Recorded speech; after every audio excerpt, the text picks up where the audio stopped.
ನಮಸ್ಕಾರ. ಈ ದಿನದ ಪ್ರಮುಖ ಮುಖ್ಯಾಂಶಗಳು. 418 ಕೋಟಿ ಜಿಎಸ್ಟಿ ವಂಚನೆ, ಇಬ್ಬರು ಆರೋಪಿಗಳ ಬಂಧನ. 2384 ಕೋಟಿ ವಹಿವಾಟು ನಡೆಸಿದ ಜಾಲ ಪತ್ತೆ. ಕೋರ್ಟ್ ನಿರ್ದೇಶನದಂತೆ ಜಿಬಿಎ ಪಾಲಿಕೆಗಳ ಚುನಾವಣೆ ನಡೆಸುತ್ತೇವೆ, ಡಿಸಿಎಂ ಡಿಕೆ ಶಿವಕುಮಾರ್ ಹೇಳಿಕೆ.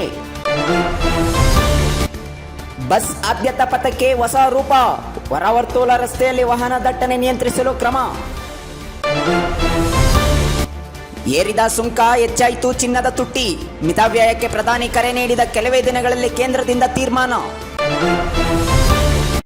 ವಚನಾನಂದ ಶ್ರೀ ವಿರುದ್ಧ ಪೋಕ್ಸೋ ಪ್ರಕರಣ, ಮಠದ ವಸತಿ ನಿಲಯದಲ್ಲಿ ಬಾಲಕನ ಮೇಲೆ ಲೈಂಗಿಕ ದೌರ್ಜನ್ಯ ಎಸಗಿದ ಆರೋಪ. ಕಾಂಗ್ರೆಸ್ನಿಂದ ಎಸ್ಟಿಗಳಿಗೆ ಅನ್ಯಾಯ, ಮೀಸಲಾತಿ ಕುರಿತು ಬಿಜೆಪಿ ನಾಯಕರ ಆರೋಪ. ಬೀದಿಂದ ಏಕಾತಾ ವರ್ಗಾವಣೆಗೆ ವಿಶೇಷ ರಿಯಾಯಿತಿ, ಸರ್ಕಾರದ 6ನೇ ಭೂ ಗ್ಯಾರಂಟಿ. 50 ಸ್ಥಳಗಳಲ್ಲಿ 3 ತಿಂಗಳು, ನನ್ನ ಖಾತೆ ನನ್ನ ಹಕ್ಕು ಅಭಿಯಾನಕ್ಕೆ ಡಿಸಿಎಂ ಡಿಕೆ ಶಿವಕುಮಾರ್. 400 ರೋಸ್ಟರ್ ಬಿಂದು ಪಾಲನೆಗೆ ಆದೇಶ, ಒಳ ಮೀಸಲಲ್ಲಿ ಎಸ್ಸಿ 101 ಜಾತಿಗಳಿಗೆ ಲಭ್ಯ, ಶೇಕಡ 15 ಮೀಸಲಾತಿಯಲ್ಲಿ ಹಂಚಿಕೆ. ರಾಜ್ಯ ಈಜು ಸ್ಪರ್ಧೆಯಲ್ಲಿ ಬಿಎಸ್ಸಿಗೆ ಸಮಗ್ರ ಪ್ರಶಸ್ತಿ, ದರ್ಶನ ತಿನಿಶಿ ಚಾಂಪಿಯನ್. ಕೊನೆಯ ದಿನ 7 ಕೂಟದ ದಾಖಲೆ. ಶೇಕಡ 50ರಷ್ಟು ಪೆಟ್ರೋಲ್ ಬಳಕೆ ಕಡಿಮೆ ಮಾಡ್ತೇವೆ, ಕೇಂದ್ರ ನರೇಂದ್ರ ಮೋದಿ ಅವರ ಕರೆಗೆ ಸ್ಪಂದಿಸಬೇಕು ಎಂದು ಆರ್ ಅಶೋಕ್ ಹೇಳಿಕೆ.